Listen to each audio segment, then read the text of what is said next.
Good afternoon and welcome, everyone. I'm Roy Camphausen, President of the National Bureau of Asian Research, the nation's Asia Policy Research Institution headquartered in Seattle and Washington, D.C. It's great to welcome you all to NBR's 2023 Energy on the Hill event, a launch and public discussion of our new report titled The Revenge of Energy Security, Reconciling Economic Security with Climate Ambitions in the United States and Asia. At NBR, we help decision makers better understand Asia and craft concrete, actionable policy. And we're delighted to bring together experts today to discuss energy and climate security challenges in the Indo-Pacific through the lens of the Russia-China relationship without limits and in the wake of the Russian invasion of Ukraine in 2022. As the title of today's event suggests, energy security has once again forced its way to the top of the global agenda, following the combined shocks of the pandemic and war in Europe, with accompanying energy price hikes and supply chain disruptions. As the countries of Asia navigate their own paths to reconcile near-term energy security challenges with longer-term climate ambitions, it's important to understand how China, Japan, South Korea, India, and key developing countries in Southeast Asia address these dual challenges. Over the course of the year, NBR has partnered with numerous experts across the Indo-Pacific to examine these issues and build upon, as well as identify gaps in, the policies to achieve energy and climate security. Our research and programming examined various topics at the intersection of climate and energy security in Asia, including one, U.S.-Japan cooperation through LNG, hydrogen, and nuclear; two, international trade and the energy transition through the Asia-Pacific Economic Cooperation, APEC lens; and then three, progress on energy transitions in South and Southeast Asia. Thanks to the House Foreign Affairs Committee for their cooperation in this event, and special thanks to NBR staff who helped organize it: Audrey Mossberger, our Senior Director for Events, Josh Nizam, Director for Congressional Outreach, and our research team for Energy and Environmental Affairs, led by Jillian Zwicker, including Tom Lutkin, Chihiro Aita, and Eliana Guterman. And we'll talk more about Mike Herberg, the Research Director for our Energy Security Program, when we get to the panel. At this point, I'd like to introduce our two keynotes. First, Senator Dan Sullivan, sworn in as Alaska's 8th United States Senator in 2015 and serves on 4 Senate committees vital to Alaska, including the Commerce, Science and Transportation Committee, the Armed Services Committee, the Environment and Public Works Committee, and the Veterans Affairs Committee. Prior to his election to the United States Senate, Senator Sullivan served as Alaska's Attorney General and Commissioner of the Alaska Department of Natural Resources. As Commissioner, he managed one of the largest portfolios of oil, gas, minerals, renewable energy, timber, land, and water in the world. Senator Sullivan also served in the administration of President George W. Bush as an Assistant Secretary of State for Economic, Energy, and Business, and he's a Colonel in the United States Marine Corps Reserve of special importance to me personally. Senator, welcome.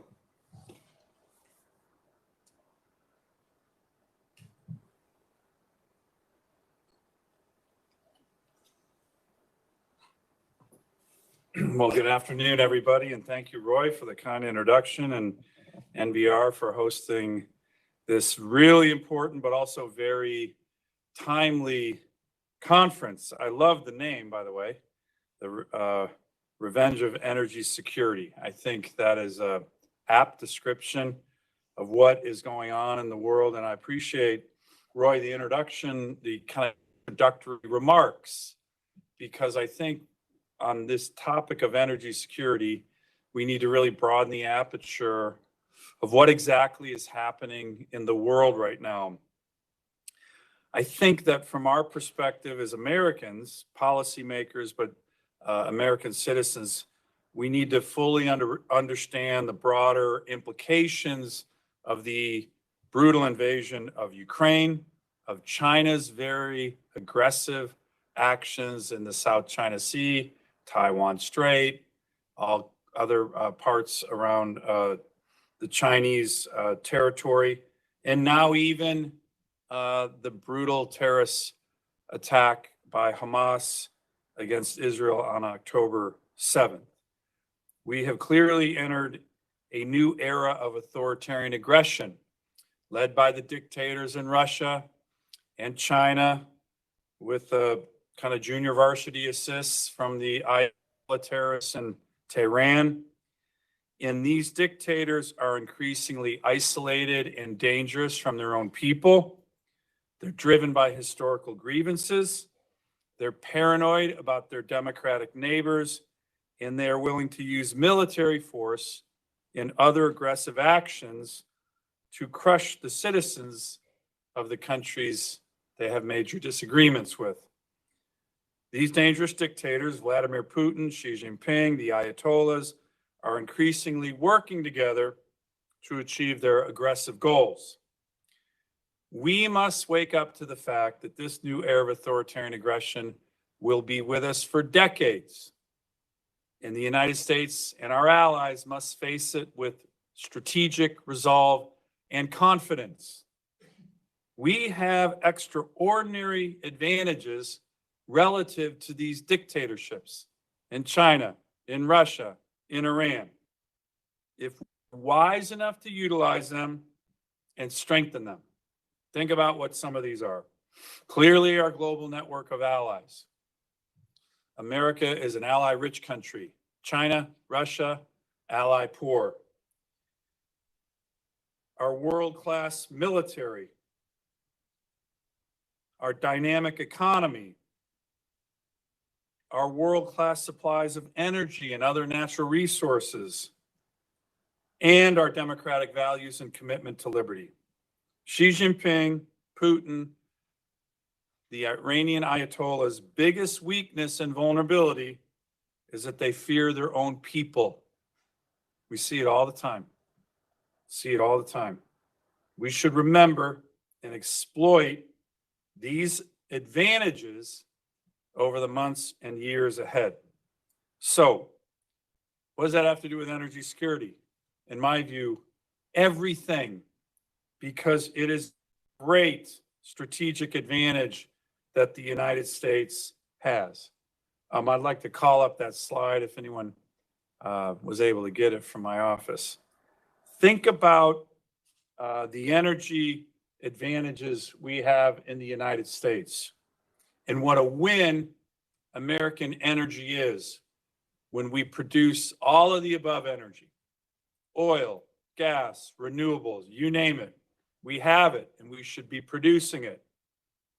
It is a win-win-win on so many fronts: jobs, economy, energy security for our own country, energy security for our allies, and very importantly, the environment. The environment. Now, John Kerry doesn't believe in that chart, but that is a factual chart. It has been fact-checked by every major media group in the country. They don't necessarily like it, but it's a fact. What is the fact I'm talking about? America, Alaska, we have the highest environmental standards on energy production by far. It is not even a close call. As Roy mentioned, I used to be in charge of it in Alaska. And relative to other countries, Venezuela, Iran, Saudi Arabia, again, not even close. We also have the best profile on major reductions of greenhouse gas emissions over any major economy in the world by far. Take a look at that chart.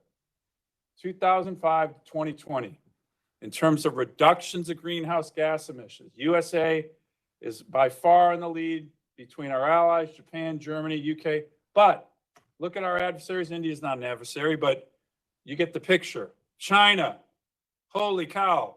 Who's talking about that? I sure hope they show this chart to Xi Jinping when he comes to Washington in a couple weeks, but don't count on it. What's the point here? The point is this is a great comparative advantage and strength of the United States. And unfortunately, and look, I work with this administration on a lot of issues. They have come out on energy on day one and try to unilaterally surrender it. I'm talking about the Biden administration. They try to make it harder to produce on federal lands. They've gone to Wall Street and financial institutions saying, hey, don't invest in the American energy sector. They have shut down pipelines and infrastructure to move American energy. None of this makes sense. Doesn't help the environment, doesn't help workers, doesn't help jobs, and it certainly doesn't help energy security. So let me end on a positive note. And it's something that we've been working on in Alaska. I'm sure some of you are familiar with it. We used to be, well, Alaska was the first place in the world to start exporting LNG to our allies. We started exporting LNG to Japan in the late 1960s from our Cook Inlet oil and gas basin near Anchorage. We now have a project that has all the permit, federal loan guarantees from the infrastructure bill, very significant alignment on a large-scale LNG project to our allies, particularly Korea and Japan. This would be one of the biggest LNG projects in the world, and there is enormous interest in it, particularly post-Ukraine invasion. And that is because our allies are saying, hey, we need to get off Russian oil and gas. They do. Where would we get more natural gas? Alaska. And it would bring a profile like this. Good for energy security, good for our alliances in Asia, really good for the environment.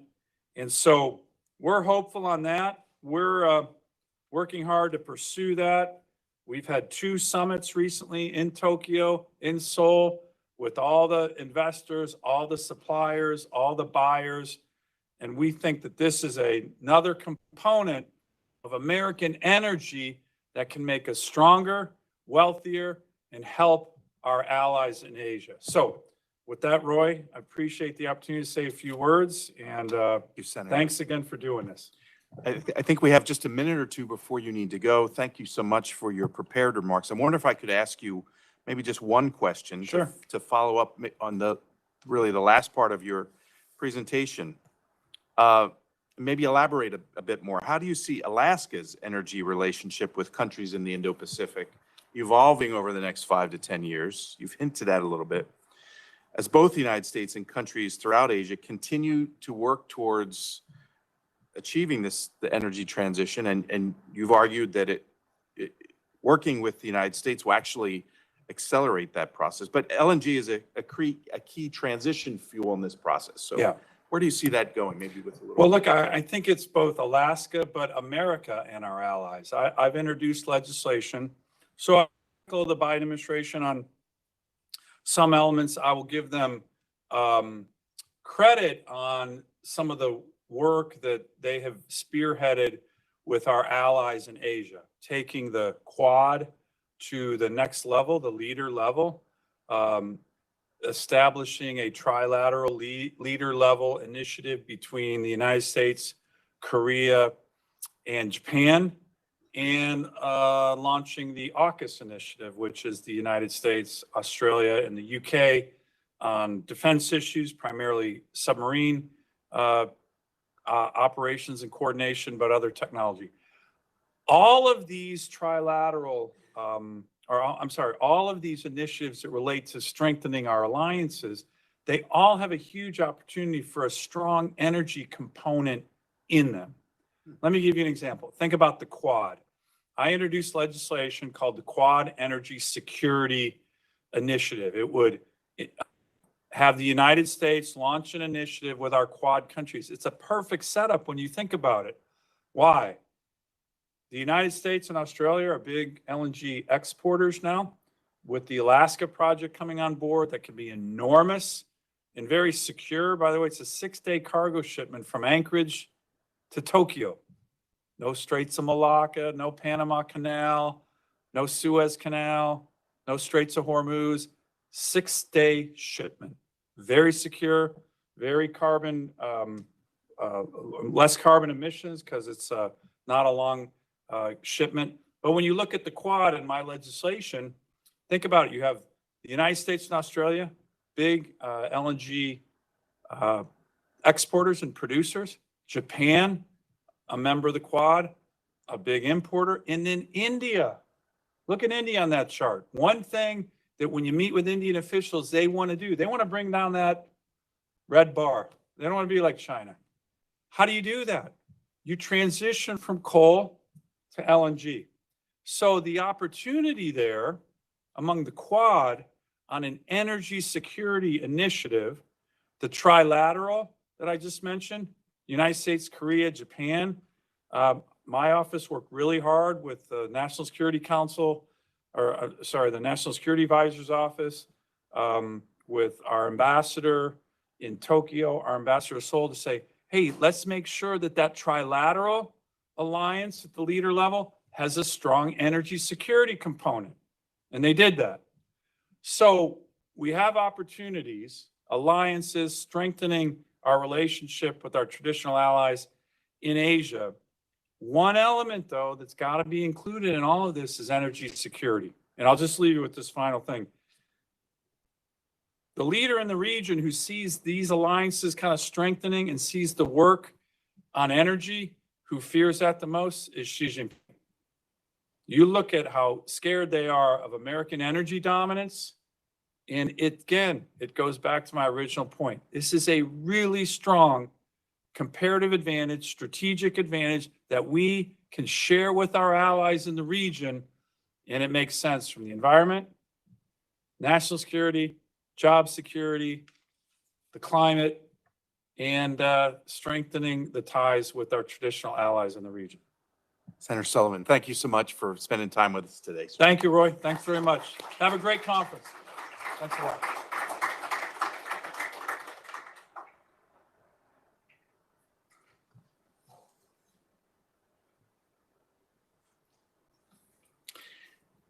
At this point, we'd like to turn over to video remarks by Congresswoman Kim Schreier, who's unable to be here in person, but has taped a message for us. Congresswoman Kim Schreier represents Washington State's 8th Congressional District, which includes much of King, Pierce, Kittitas, Chelan, and Snohomish counties. Prior to being elected to Congress in 2018, she spent her early career as a pediatrician in Issaquah, working with children across the Puget Sound region. Representative Schreier currently serves as vice-ranking member of the Energy and Commerce Committee in this her second term, and was a former member of the Committee on Agriculture and the Education and Labor Committee. At this point, we'd like to play her remarks. Hi, I'm Congresswoman Kim Schreier, representing Washington State's 8th Congressional District. I am honored to be kicking off this year's Energy on the Hill event alongside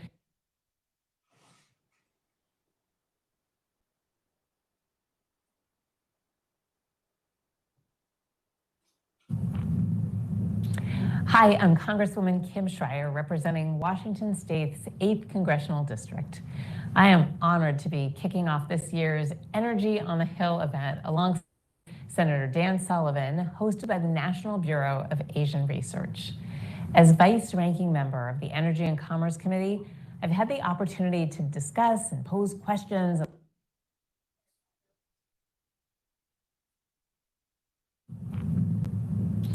Hi, I'm Congresswoman Kim Schreier, representing Washington State's 8th Congressional District. I am honored to be kicking off this year's Energy on the Hill event alongside Senator Dan Sullivan, hosted by the National Bureau of Asian Research.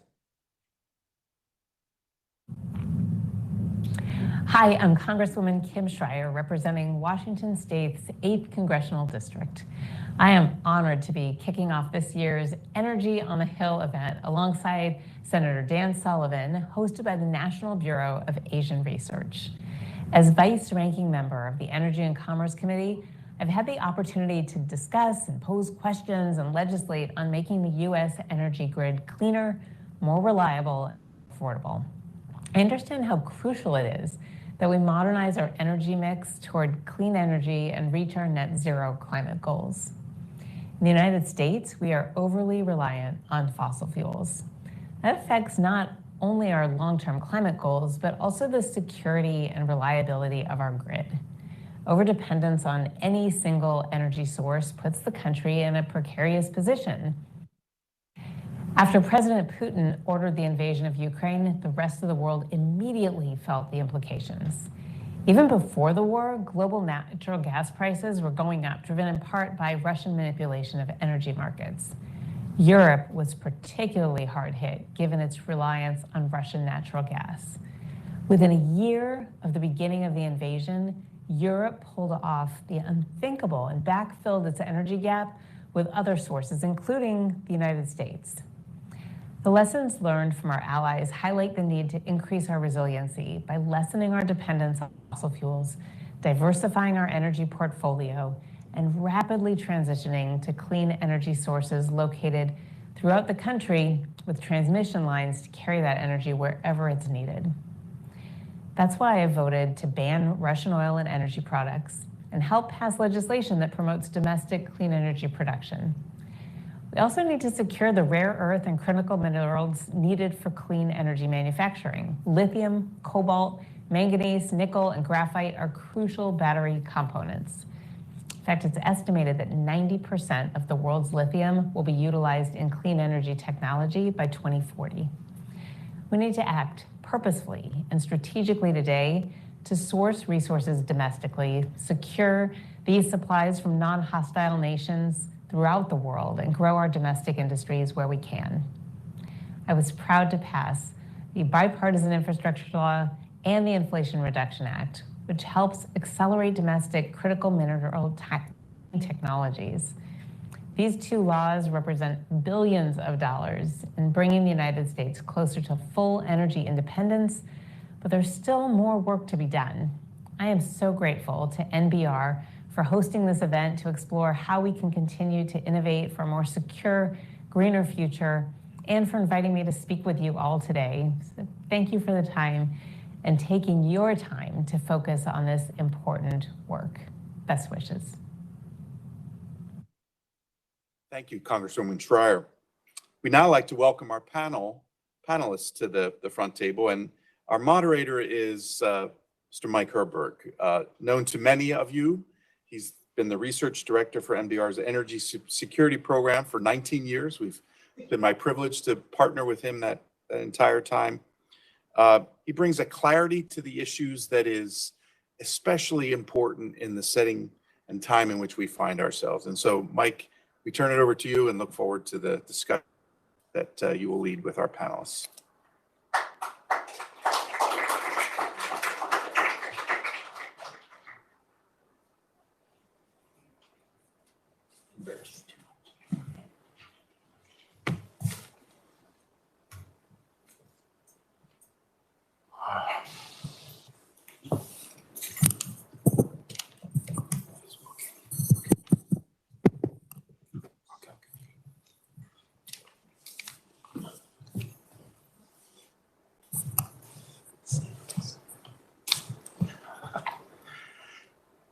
Hello, how's that? I guess better get a little closer here.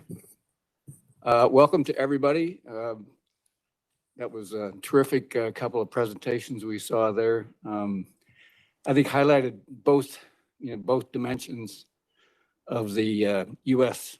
energy debate that we see every day today. And I think introduce some of these energy security dimensions that we want to get at with today's session. Just with a little bit of additional introduction, we called it the revenge of energy security because since about 2015 in the Paris agreements and discussions, the nature of discussions about energy policy globally really focused almost entirely on climate decarbonization. And we sometimes didn't realize one of the reasons for that is that energy prices remained relatively low during that period. And so we had, in a sense, the ability to shift the discussion towards clean energy, decarbonization, and these critical climate goals. But the series of geopolitical events, the Russian invasion of Ukraine in particular, has totally upended, knocked over the apple cart, as we say. And suddenly governments across Asia were scrambling for supplies. Prices for LNG rose eightfold, 7 or 8-fold. Coal prices rose fourfold. Oil prices jumped to $130 a barrel temporarily on the fear that Russian barrels would be lost to the market. And so you had a sudden huge supply shock on top of the supply shocks of the pandemic and other things. And suddenly governments were scrambling for supplies. worried about blackouts during the summers and during the winters, cold winters in the north. So we had an entirely different context suddenly where supply security, affordability became critical and sustainability had to take a backseat temporarily. And this is in the midst, of course, where countries are continuing to try to achieve those, move towards those clean energy goals across the region. So as we set this up, we thought, well, how are governments across the region trying to manage this dilemma between meeting this immediate crisis, reverting back to coal, other more carbon-based fuels temporarily, while at the same time trying to maintain momentum towards these clean energy climate goals that they have set. So how is each trying to balance that dilemma, that difficult set of trade-offs and choices?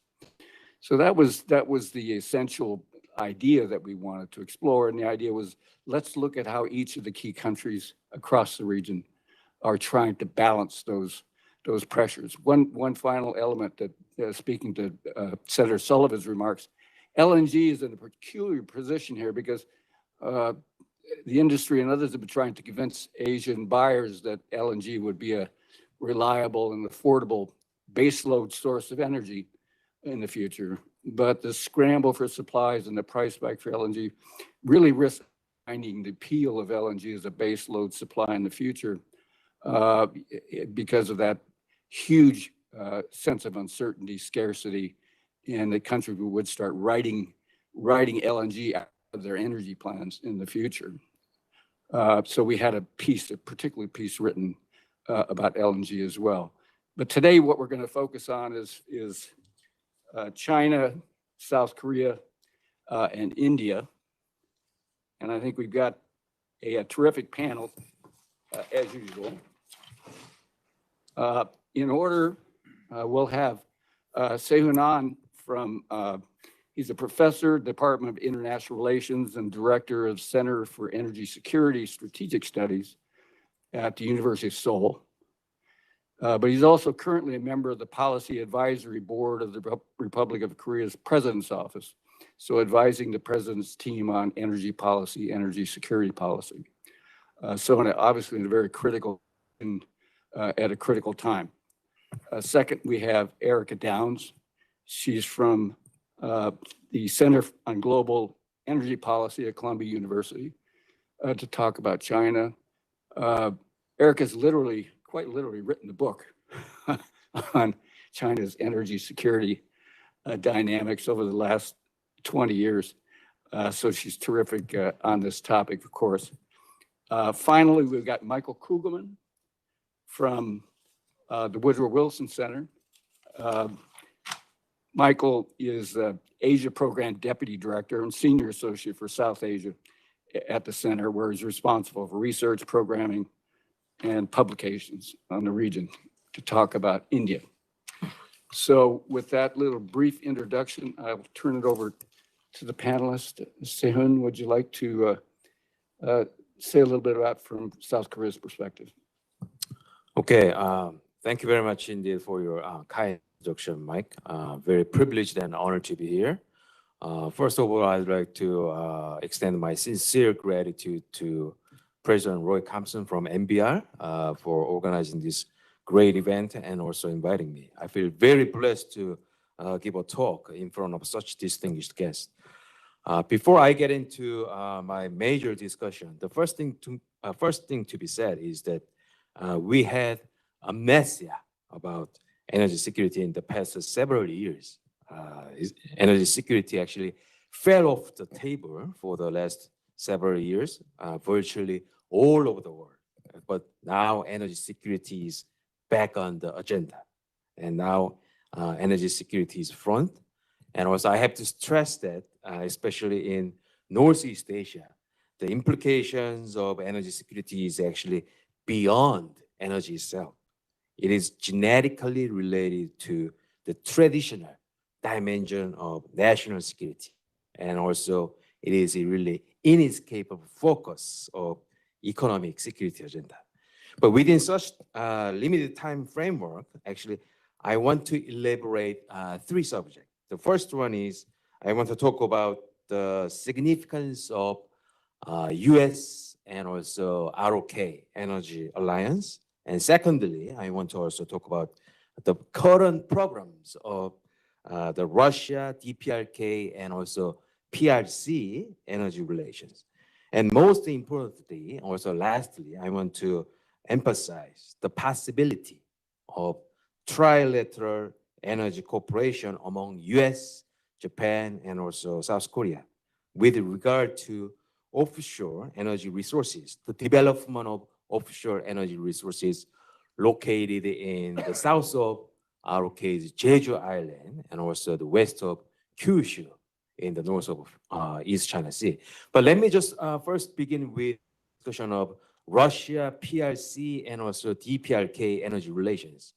Quite recently, thanks to Russia, China earned the privilege of using the port of Vladivostok.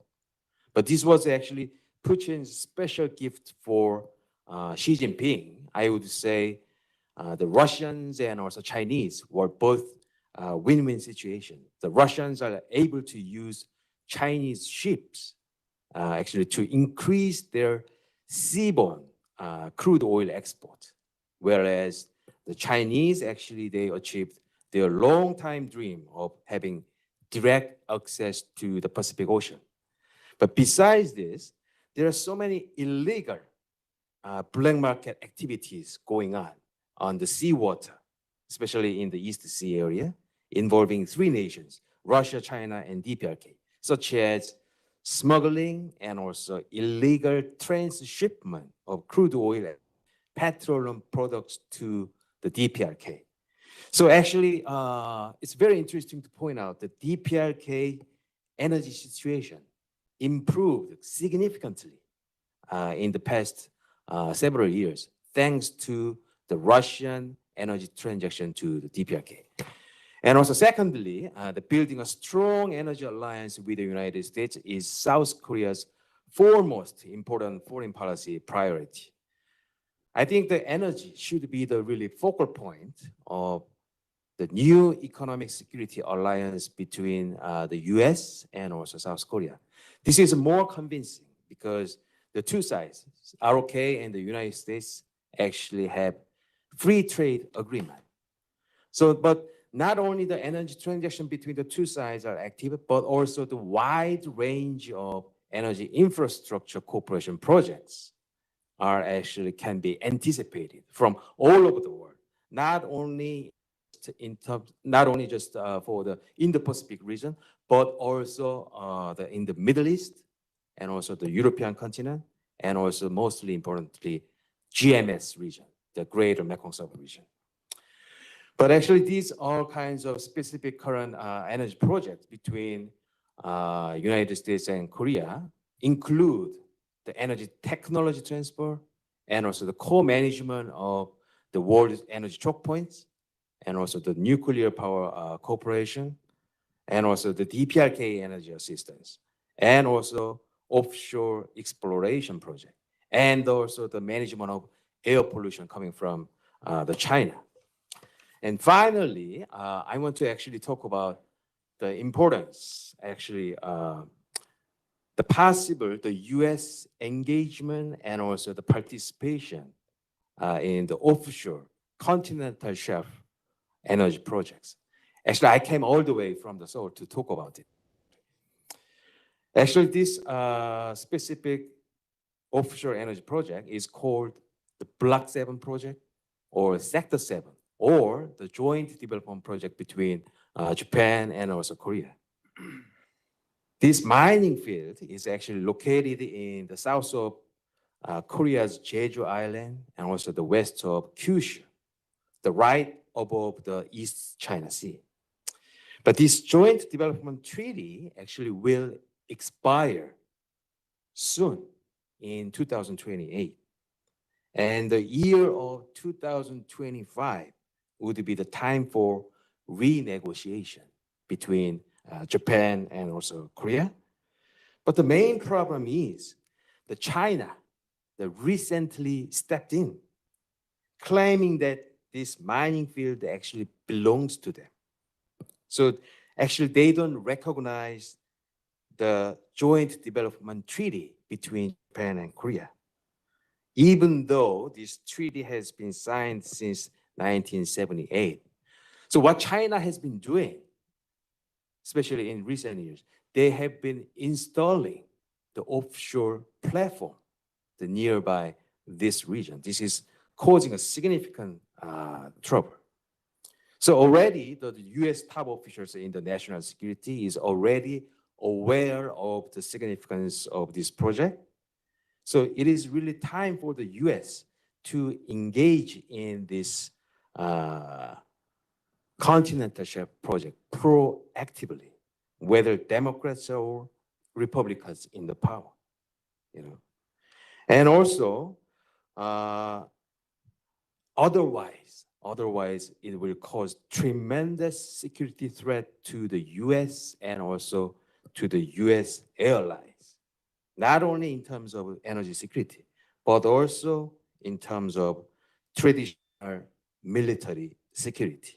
So I want to stress that this particular project is also vitally important for the US ROK naval operation trajectories, especially in the Indo-Pacific region area. So I wish more US politicians, also US more private sectors knew about this specific project.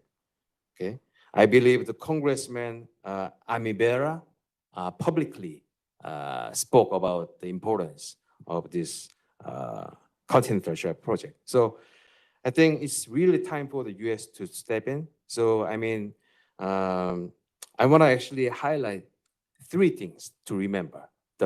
The first one is actually we don't have much time left before 2025. And also number two is that this project will be the highlight of bilateral energy cooperation among the US, Japan, and Korea.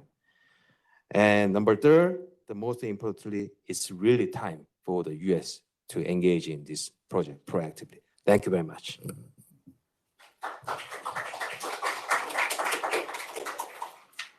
Thank you, Sehan. I think that just kind of emphasizes how energy security never went off the agenda in Asia, especially Northeast Asia, and for South Korea, and obviously for Japan.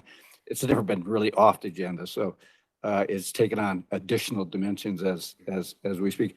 I'll follow up in a little bit after all the others get a chance to speak, and then we'll have a little conversation, and then I'll open up to the audience for questions.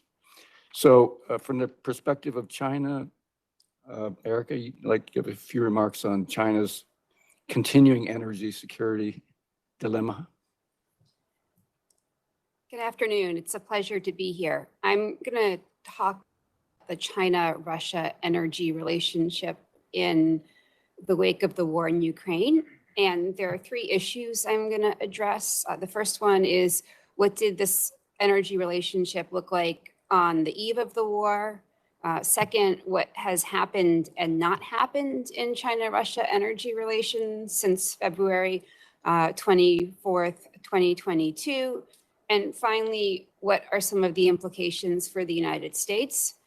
So to start, it's important to note that on the eve of the war in Ukraine, Russia was already a top energy supplier to China. In 2021, Russia was China's second largest supplier of crude oil after Saudi Arabia, its second largest supplier of coal after Indonesia, and its third largest supplier of natural gas. And here I'm referring to pipeline gas and LNG imports combined, after Australia and Turkmenistan. And of course, Russia was a valuable energy partner and still is a valuable energy partner to China, not only because of the volumes of energy it can deliver to China, which are quite large, but also because it can deliver that energy by land and by sea. And if we just take the example of crude oil, in 2021, China's crude oil imports from Russia were roughly evenly divided between pipeline and seaborne deliveries. And so now I'd like to turn to what's happened and what has not happened since the start of the war. And I'll begin with what has happened. One thing that's happened is that Chinese companies have increased their purchases of Russian energy, motivated in part by discounts on cargoes that other buyers have shunned. And again, to look at crude oil, China's imports of Russian crude increased from 1.6 million barrels per day in 2021 to 2.1 million barrels per day during the first 3 quarters of this year. Another thing that's happening is that China is increasingly using its currency to pay for Russian energy imports.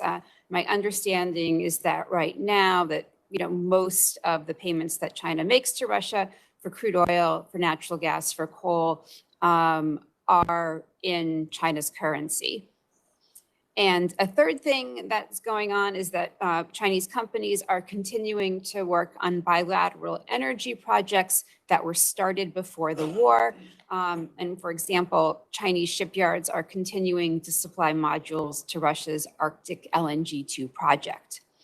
Now, I think what's not happening in some ways is almost more interesting than what is happening. And the first thing I'd like to highlight is that there has not yet been any progress on the proposed Power of Siberia 2 natural gas pipeline. This is a very large pipeline. Russian President Vladimir Putin has made no secret that he's very eager to get this project up and running as soon as possible, in part because it would help Russia make up for the loss of market share in Europe.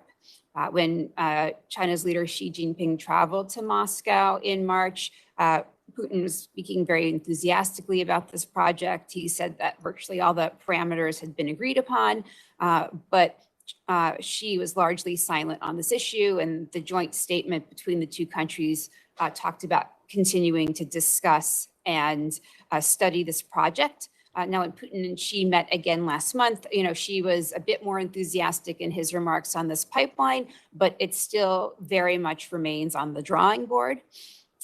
Another thing that has not happened or that has stopped happening since the start of the war is that a major Chinese state-owned shipping company, COSCO, has stopped transporting Russian crude. The last month it transported Russian crude was December 2022, and that's when the United States and its partners imposed a $60 per barrel price cap on Russian seaborne oil. I suspect this has something to do with concerns about US sanctions, and 2 COSCO subsidiaries were in fact sanctioned in years past for transporting Iranian crude. And so finally, what are some of the implications for the United States? There are 3 that I'll touch on briefly. One is that I see the US-China relationship influencing the China-Russia energy relationship.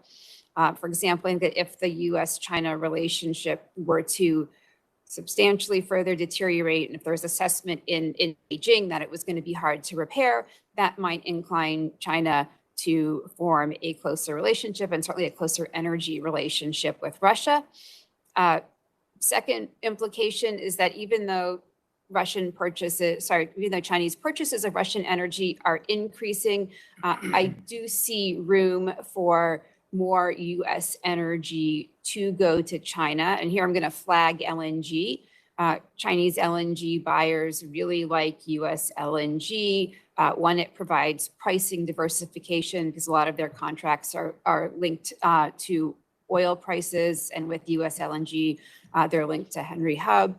And the other reason Chinese buyers like US LNG is because of the destination flexibility, and that's sort of helping them emerge into larger LNG traders on the world stage. And then the last point is that I don't see China's currency replacing the dollar as the primary currency for energy trade settlement anytime soon. There are 3 reasons for that. One is that China's capital count is tightly regulated. And so I think that disincentivizes energy exporters from holding large amounts of China's currency because they don't know that they're necessarily going to be able to move it in and out of the country when they want to. Another reason is that there are a number of major oil exporters to China that peg their currencies to the US dollar, and that makes trade settlement in dollars preferable. And finally, there's this idea that the more a currency is used for trade settlement, the more others will want to use it. And so that supports the continued dominance of the US dollar. That said, I will say that this is an issue worth watching because increasing the use of Chinese currency for trade settlement is a stated objective of the Chinese government. And so I would flag that as something to keep an eye on. And I'll stop there. Thank you. Thank you, Erica. That was terrific. I'll come back and pester you about a couple of things Sounds good. in the next round. And again, we will open up to the audience in a bit. So be thinking about what questions you have and when we get a chance to open it up. Michael, do you want to give a few comments on perspective from South Asia and India? Sure. Thank you. Hope everyone can hear me. So thanks for having me. Thank you to NBR. It's great to be a part of such a timely discussion. I oftentimes feel that in conversations about energy security in Asia, India gets lost in the shuffle because of all the understandable focus on China. But let's remember that India is now the world's most populous country.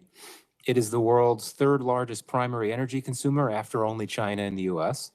And it is also the world's third largest energy importer. India, like other top energy consumers in the Indo-Pacific, is trying to balance its immediate energy needs with a longer-term energy transition. And I think that the chapter by Tangia in this excellent new report does a terrific job of fleshing that out. What does this balance look like in practice? So I'll briefly highlight three characteristics. One, in India, there is a strong immediate term reliance on coal, and that's going to go beyond the immediate term. I think we should make that clear. Coal is the only major fuel that India has in strong, sustained supply. It accounts for 75% of India's electricity, 70% of total energy production. Coal production has increased nearly 50% over the last 9 years.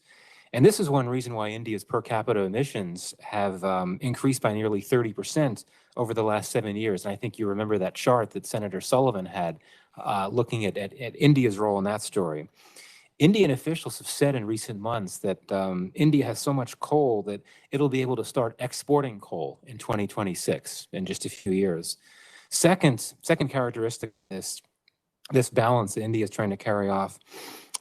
India heavily imports fossil fuels, especially oil. 80% of India's crude oil is imported. Most Indian oil and gas imports come from the Middle East, but also Russia. Its top 5 oil suppliers today include Iraq, the UAE, and Saudi Arabia. Qatar accounts for the majority of India's LNG imports. Its 2 top sources of critical fuel imports these days are regions and countries now experiencing conflict, and that's a big challenge for India. Third characteristic is that India is pursuing a longer-term energy transition. I would argue that there is a genuine commitment to this transition. It's not just all talk. It's rooted in a desire to have a cleaner and cheaper energy mix, but also it's rooted in geopolitical factors, like not wanting to have to rely on expensive imports from volatile regions.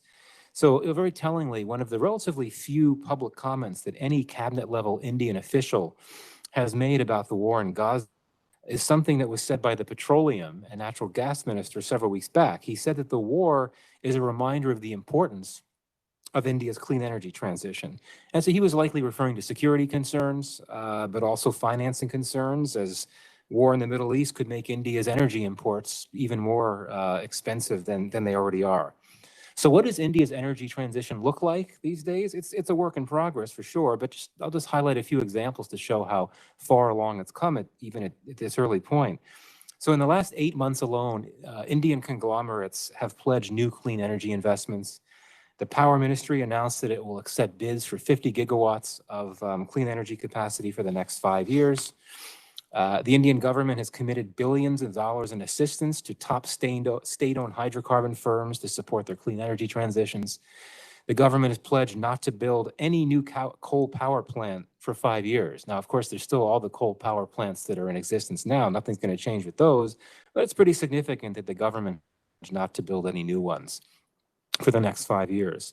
There have also been steps taken to diversify a fledgling renewable energy mix.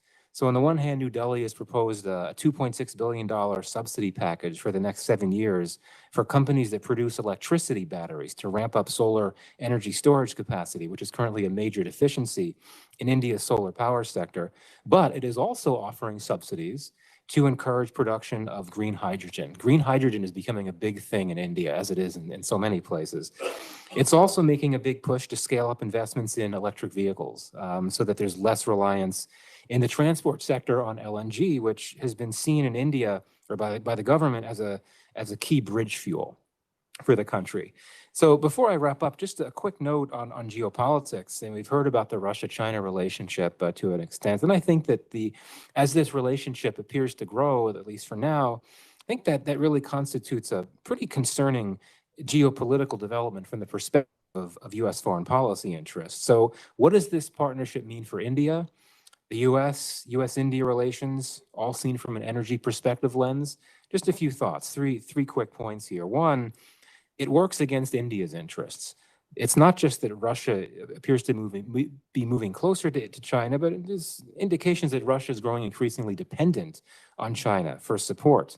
India does not want Russia, which is a longstanding partner, to become increasingly reliant on China, which is, of course, India's main competitor. One reason why might be the possibility or the fear that New Delhi might have that Beijing may try to use its leverage over Moscow to press Russia to send less energy to India. Second point, what's bad for India may be good for the U.S.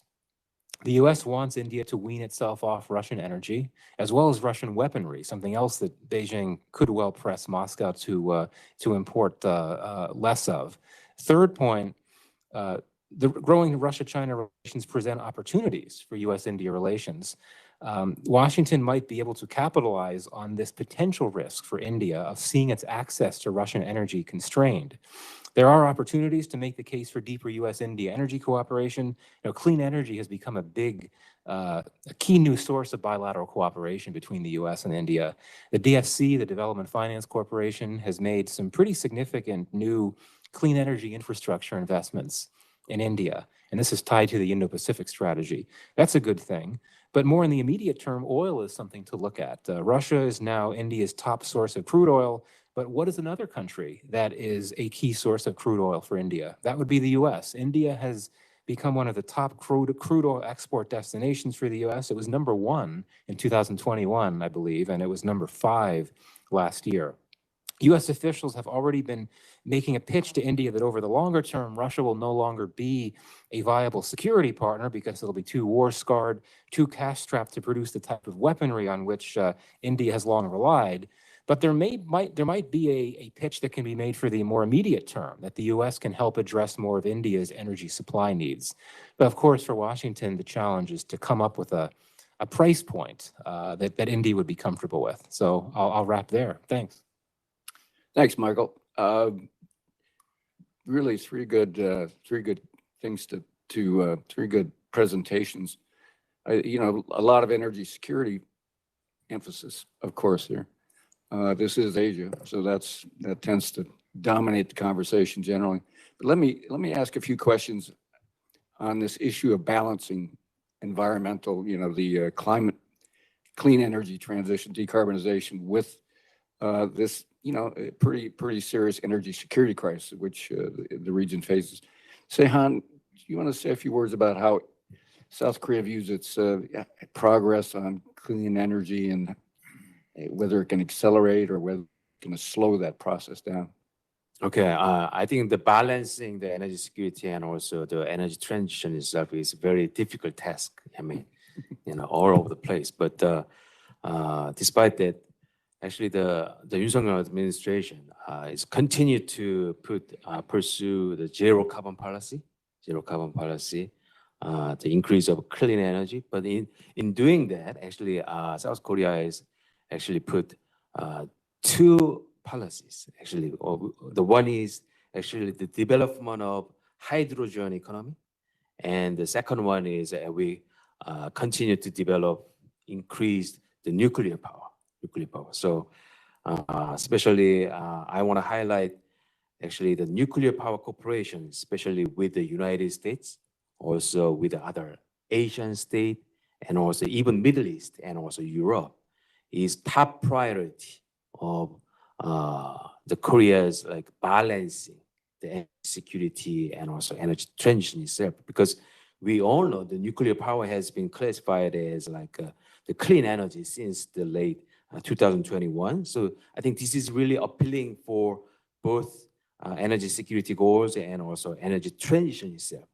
Especially the South Korea has been very supporting the overseas business of the Korean the nuclear business in both large nuclear reactor and also the small nuclear reactor, which is called SMR. So this is kind of the overview of our strategy of balancing energy security and also energy transition. Good. Thank you. Eric, I'm going to put you on the spot. I know this is not what you work on, but China's kind of, in a sense, been the poster child for doubling down on coal in the wake of this crisis, and gotten tremendous international, criticism. I think it's fair to say. Any thoughts about how they're trying to balance those environmental, climate commitments with this constant sense of energy and security? Yeah, so happy to. Can you get a little closer there? All right, can everybody hear me? So China is very much trying to balance energy security and climate concerns. And this has been challenging of late, in part because there have been a number of issues that have pushed energy security up the leadership's agenda in recent years. I think that in China, like in many other countries, immediate energy security concerns often trump longer-term environmental or climate concerns. China's leader, Xi Jinping, I think when use the expression, we're not going to get rid of our old way of making a living before the new one is firmly in place. And so what he means by that is we're not going to abandon fossil fuels for power until we have enough renewable energy capacity and enough storage in place. And so I think that speaks to this temporal issue that, in theory, at least, coal is supposed to be, and the increased permitting of coal power plants that we're seeing in developing of coal power plants is supposed to be a shorter term solution. I think the idea is that these coal power plants will be run, their utilization will drop over time. I think that's as more renewable energy comes online and more storage to chip away at that coal power capacity. I think whether or not that actually happens, I think might be a bit of an open question, that if the plant is built, to what extent will people who own or operate that plant, want to dramatically decrease the utilization. Okay. Well, yeah, I think for what it's worth, the IEA, I think the latest World Energy Outlook, the China coal peak would be somewhere around 2028 or thereabouts in the latest report, which moves it up in time from previous forecasts, which is, if they're right, that's good news, even despite this latest surge in coal use. Michael, you want to talk about how they're balancing that? I remember Rahul Tanguay, who wrote our briefing paper for the publication, said China is both the dirtiest energy consumer in the world and the cleanest energy consumer in the world at the same time. And coal use, but also this massive clean energy renewable push. So India in some ways is in a similar category, I think. Yeah. No, absolutely. It's really tough what India is trying to carry out here. I mean, no different from these other countries that we're talking about. A few points that I'd highlight here.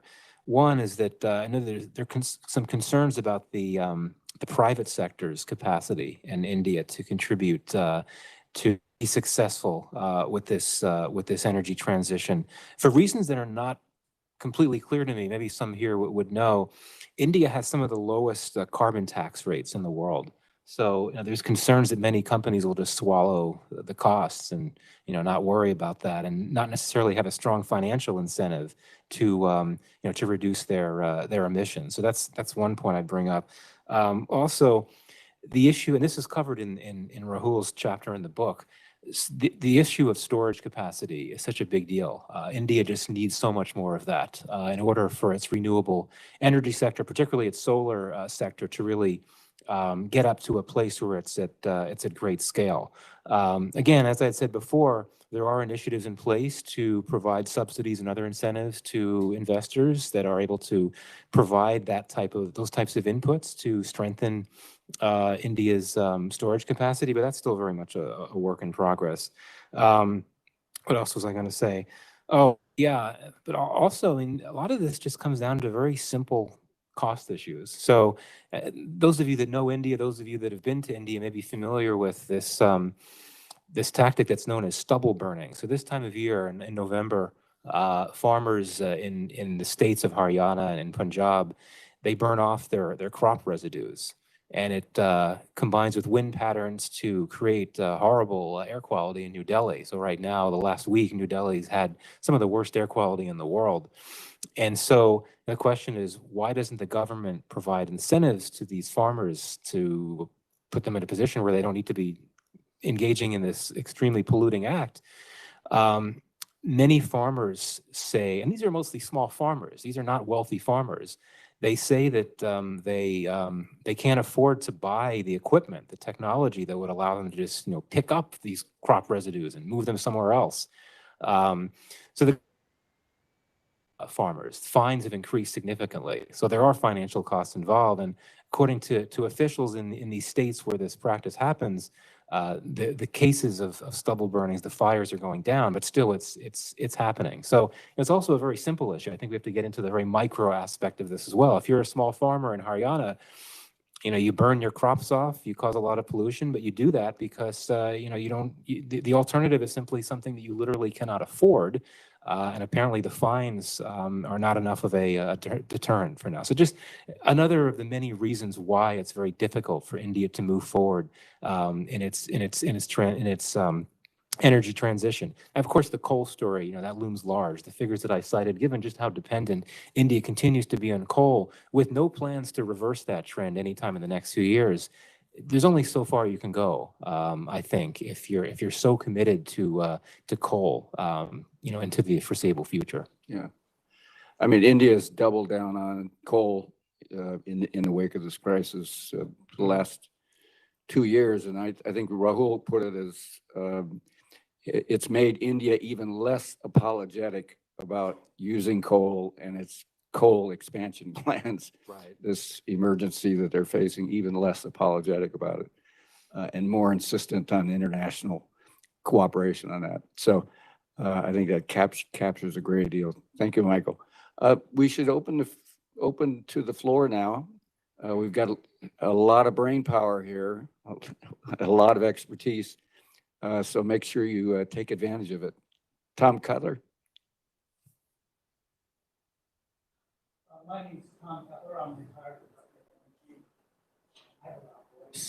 and I'm currently an independent consultant.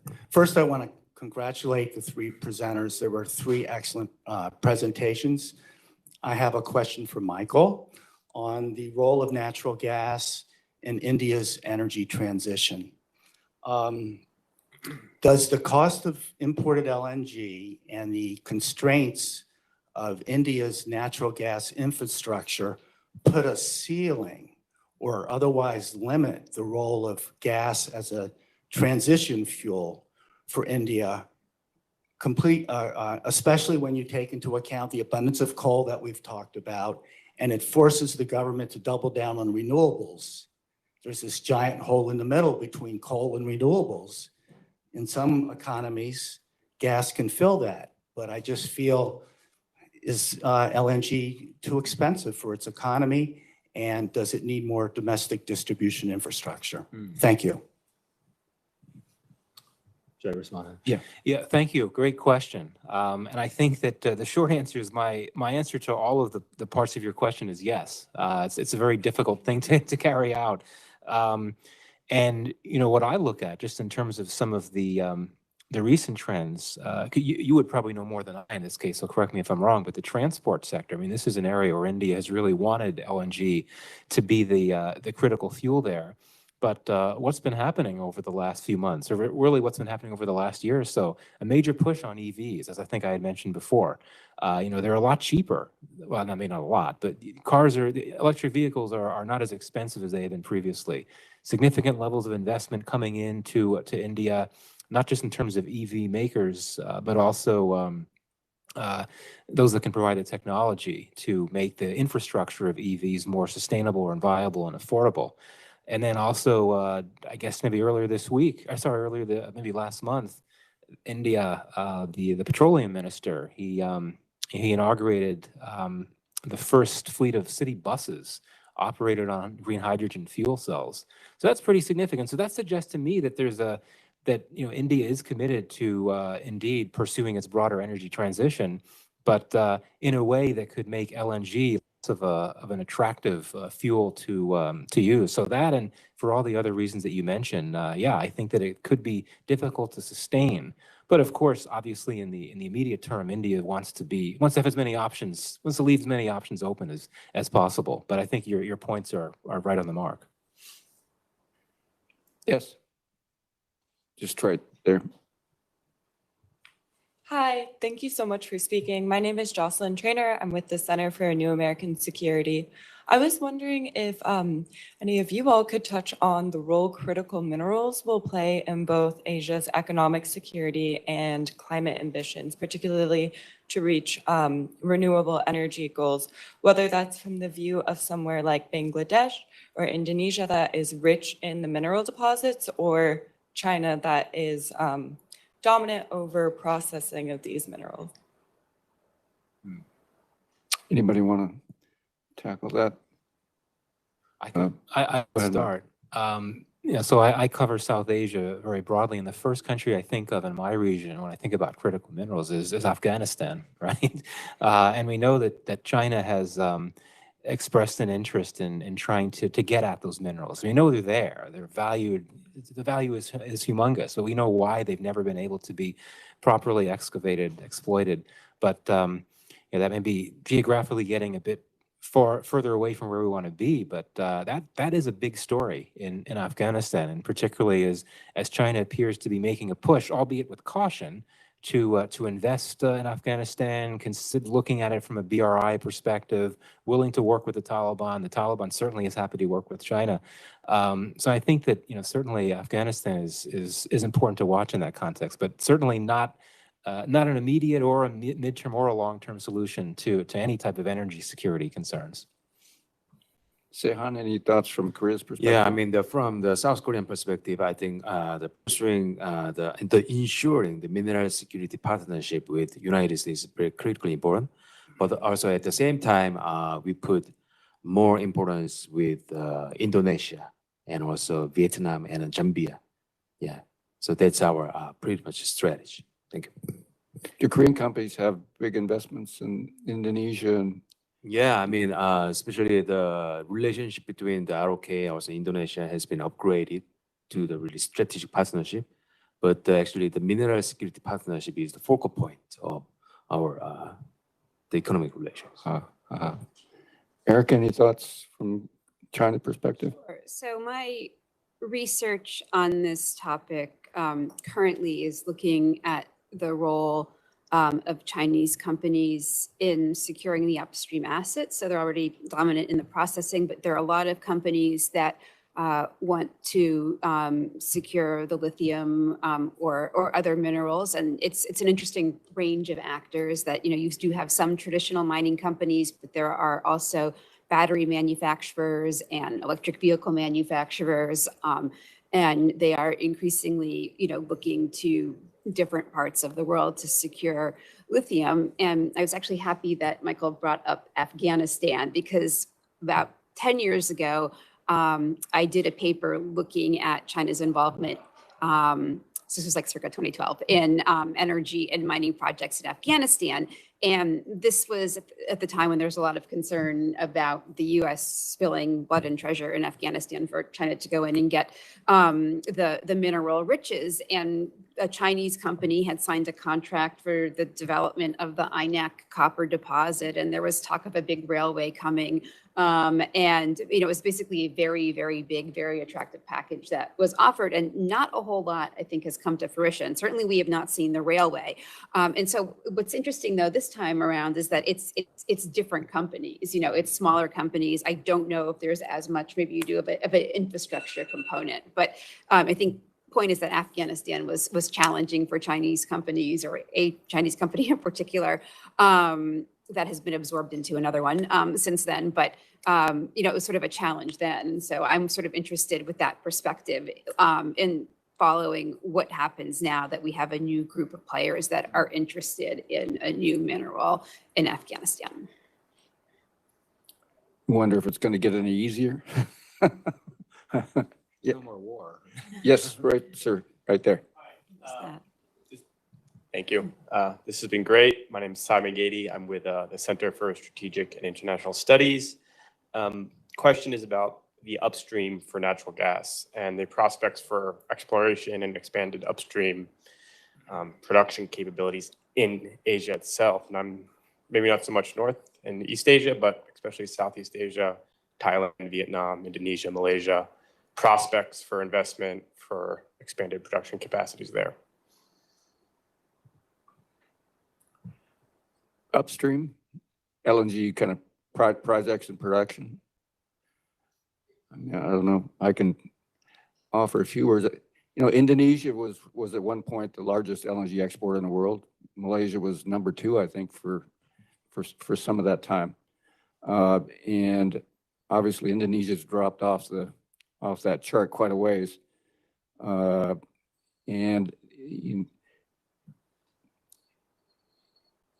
think in the case of Indonesia, it's just not a priority to develop new LNG projects, or a high priority. And the new resource exploration prospects are relatively limited. Most of it's real deep water kind of stuff that's not fully incentivized with current kinds of negotiations. Malaysia's prospects are flattish for LNG production. Australia, of course, in the top 3 LNG exporters. But I think there's not much coming in the future for Australia's LNG development. So I think in the region you're relatively capped in terms of new LNG supplies. The gap is going to get filled with Qatar's 40 million ton expansion coming on from 25 to 28, 29. The U.S.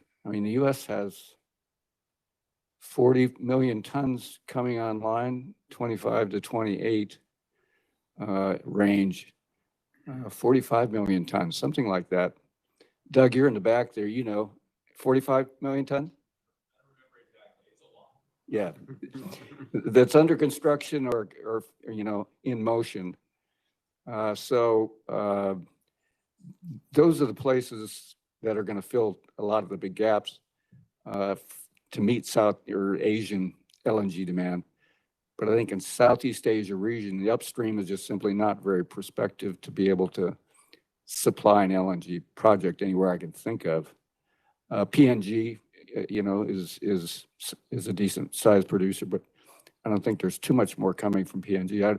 Is there something else there that I'm not thinking of? I'm just curious, with exposure to the spot volatility, somewhat mentioned this kind of paradox between exposure to volatility, and that's obviously big energy security. Yeah.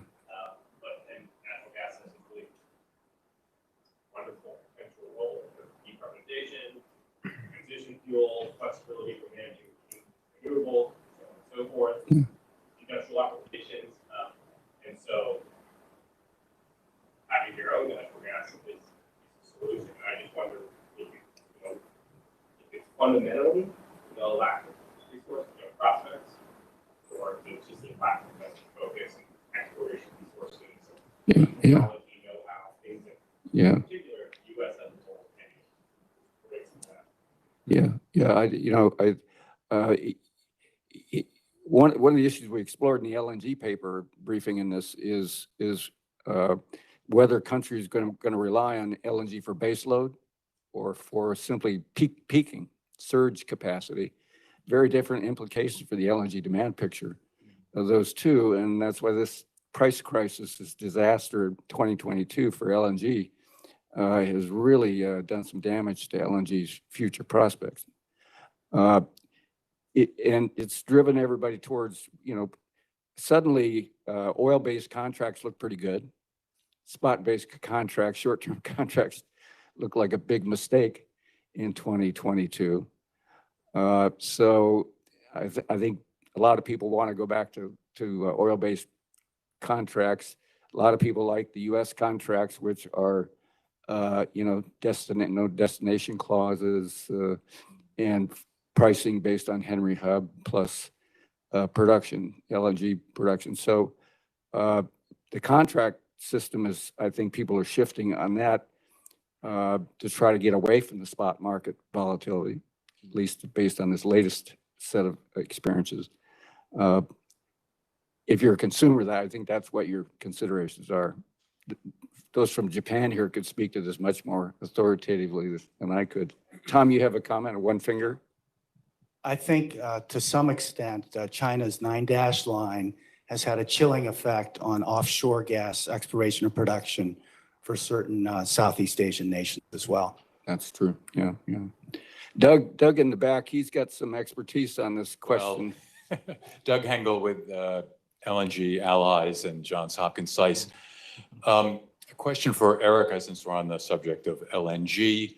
So Chinese companies have been pretty active in signing up long-term deals, both with U.S. projects and with Qatar. Is that for energy security reasons? Is it because gas demand they expect gas demand to continue to grow pretty strongly in China? Or does this have an impact or possible impact on Power of Siberia 2? What is behind the Chinese activity in terms of long-term LNG contracts? Sure. So, all right, sorry, I keep sitting not close enough to the You gotta microphone. get really close to this. So there were some power shortages in China back in 2021. And in the fall of that year, Vice Premier Han Zheng did come out and instruct Chinese both coal and LNG companies to sort of go out and make sure that they were securing enough supplies, to cover demand. And he indicated that there was a preference for medium and long-term contracts. I think in the case of LNG, that was to get away from spot prices, because I think at that time that the prices in the US, for example, were a lot lower. If you look at the Henry Hub price, it was a lot lower than spot prices in Asia. I think you still had, I think that there were, even before he made those comments, I think there were Chinese buyers talking to US sellers. So it wasn't totally motivated by this one official's comments. But I do think that there was this there was this shift to a renewed appreciation for some of the benefits of long-term contracts in light of those supply shortages. I do think that the long-term contracts that Chinese buyers have signed with the US and also the very long one, the two deals with Qatar, are interesting. If you sort of look at the role of China in the geopolitics of natural gas, it's clearly sending a message to, I think, Russia as well as to Central Asia that, that they have other suppliers that they can turn to. I don't think that would be the sole reason for signing one of these contracts, but it might be an added benefit, as a reminder to the countries involved in these two other potential projects, which of course are Power of Siberia 2, and then the long delayed Line D of the Central Asia, China natural gas pipeline. And so to the extent that this provides China with any, leverage in negotiations, that is also welcome. And then finally, I think speaking at the corporate level, I think that for Sinopec and for China National Petroleum Corporation, which were the two that signed the deals with Qatar, I think they very much see natural gas as having a role to play in China's energy transition. I think part of that just sort of reflects who they are, that they are, oil and gas producers, and they're looking for a way to thrive and survive in a lower carbon future. And so one of the things they talk about is, both producing more natural gas and I think securing natural gas supplies as well. So I hope that at least partially answered your question. Yeah, I think the companies want to, they're just moving up the food chain in terms of sophistication in the LNG business. And one of the ways one of the opportunities is to get in on the Qatar new field development. That's a fairly good business to be in if you can get it. Any other questions? Yes, in the back there. Hi, Jean Choi, State Department. I have another question for Dr. Downs on Chinese energy, simply because China is such a significant consumer of energy that it seems like what China does has the potential to shake global markets. As we've seen with the recent domestic economic woes that they've been having, there was a lot of energy market watchers that were predicting the downturn in terms of global oil prices. Arguably, that's why OPEC continued their production cuts with an eye towards Chinese consumption. But up until now, we haven't really seen those huge decreases in Chinese oil consumption. In fact, over the summer, I think, or for the first half of 2023, it looks like actually imports are still very strong, largely because of the rebound in jet travel and also the petrochemical sector. Do you see that these trends continuing, or will we eventually see impacts in the oil market because of the Chinese economic situation? And going a little farther out, what other larger scale transition or transformations of the market might be possible because of what is happening in domestically in China, excuse me. Oh, thank you. So I guess there are two things I was thinking of as you were speaking.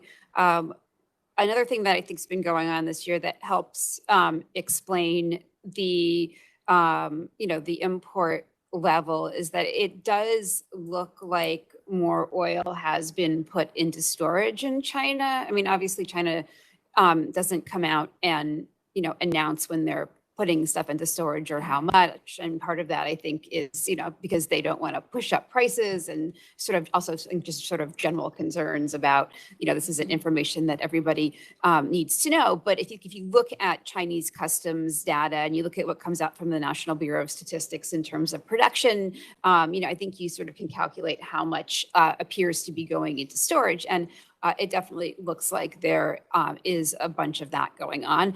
And then looking to the future, I guess the other thing with oil demand that I'm keeping an eye on is how much is going to be used for chemicals, right? That I think for the national oil companies in China, I think they see, EV sales taking off. I think the, predictions of when gasoline demand is going to peak in China keep moving up. And, I think now I'm seeing things in the range of 2023 to 2025 or 2026. And so again, I think for some of the, the companies in China that, they are oil companies, they want to continue to, survive and adapt to a lower carbon environment. And so I think one thing that they're doing is looking to produce more high-end chemicals, so they can make things that are products that are needed for the energy transition, whether it be for, lithium-ion batteries or solar panels or wind turbines. Well, I lost track of our time here. I'm 4 minutes over, Roy, and Chihiro, I'm sorry. I usually try to run these on time and under budget, but I'm 4 minutes over. So Thank you all for being here. I think we've had a fabulous panel, a fabulous discussion. I don't want to be between you and the bar. That's the worst place to be. But we have a reception set up back there for everyone. So finally, I hope everybody will join me in thanking a very good panel here.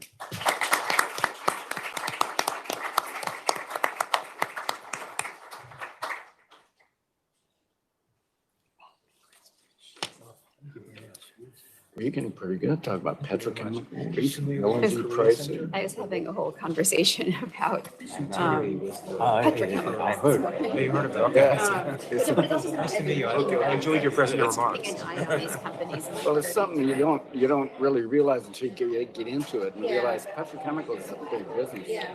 And, Hi, and nice to see you. Thank you so much for coming. hey, Bud, good to see you again.